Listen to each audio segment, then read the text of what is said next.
हमारे प्रमुख नेता यहाँ बैठे हैं और शिवसेना के मित्रों को भी कहना चाहता हूँ, जल्दी इसका दोनों का सम्मान रहे, इस तरह का निपटारा ढूंढिए। दोन्ही पक्षांचा सन्मान राखूनच महायुतीचं जागा वाटप व्हावं, अमित शहांनी केलं आवाहन। भाजप 2 पाऊल पुढे येत असल्याचं केलं स्पष्ट। सरकार तभी बन सकती है, बदल सकती है, जब भारतीय जनता पार्टी का कार्यकर्ता एकजुट होकर भारतीय जनता पार्टी की सरकार बनाने के लिए आगे बढ़े।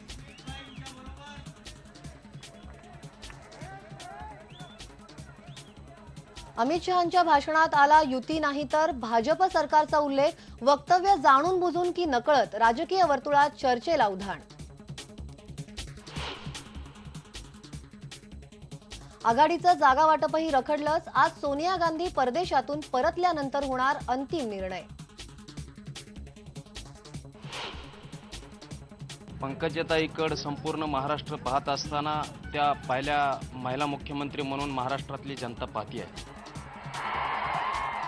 पंकजा मुंडेंना राज्याच्या पहिल्या मुख्यमंत्री करावं, संघर्ष यात्रेतल्या समर्थकांच्या भावना। पंकजांच्या संघर्ष यात्रेचा अमित शहांच्या उपस्थितीत होणार समारोप।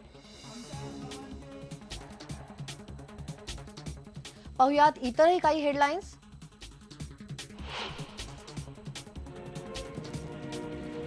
भारत आणि चीनमध्ये विकासाच्या नव्या पर्वाला आज होणार सुरुवात। पंतप्रधान मोदी आणि जिनपिंग यांच्यात शिखर परिषद। जिनपिंग यांनी राजघाटावर महात्मा गांधींना वाहिली आदरांजली।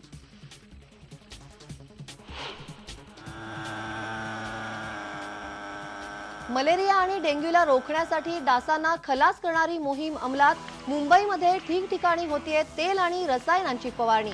IBN लोकमतचा स्पेशल रिपोर्ट।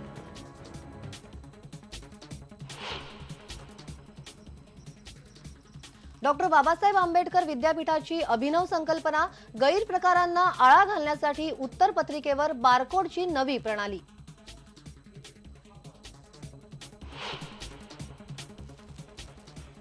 आणि राज्यभरात नवरात्रोत्सवाची तयारी सुरू। कोल्हापुरातलं महालक्ष्मी मंदिरातल्या तयारीवर फिरवला जातोय अखेरचा हात।